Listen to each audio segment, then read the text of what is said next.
আপনি কি Saudi Arabia, UAE, কাতার, Oman, Kuwait বা বাহরাইনে জব খুঁজছেন? তাহলে একটা প্রশ্ন, 2026 সালে কোন জবের ডিমান্ড সবচেয়ে বেশি হতে পারে?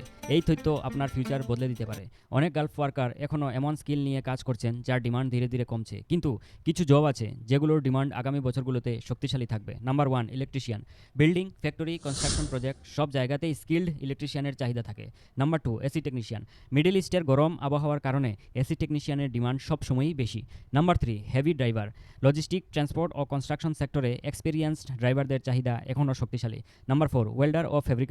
নতুন প্রজেক্ট, ইন্ডাস্ট্রি ও ইনফ্রাস্ট্রাকচার ডেভেলপমেন্টের জন্য এই স্কিলের ওয়ার্কার দরকার হয়। নাম্বার 5, হেলথ কেয়ার ও caregiver. Health care sector দ্রুত বাড়ছে, তাই কেয়ার গিভার ও হেলথ কেয়ার স্টাফের ডিমান্ডও বাড়ছে। কমেন্ট করে জানান আপনি বর্তমানে কোন জবে কাজ করছেন, ইলেকট্রিশিয়ান, ড্রাইভার, এসি টেকনিশিয়ান নাকি অন্য কিছু প্রফেশনাল অফিসার রিলেটেড জব।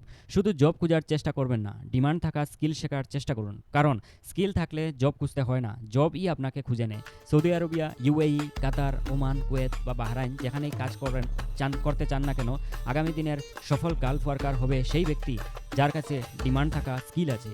আজ স্কিল শিখুন, কাল অপরচুনিটি পাবেন। আরও Gulf job updates, career tips, salary information ও ফিউচার প্ল্যানিং ভিডিও পেতে সাবস্ক্রাইব করুন। ধন্যবাদ।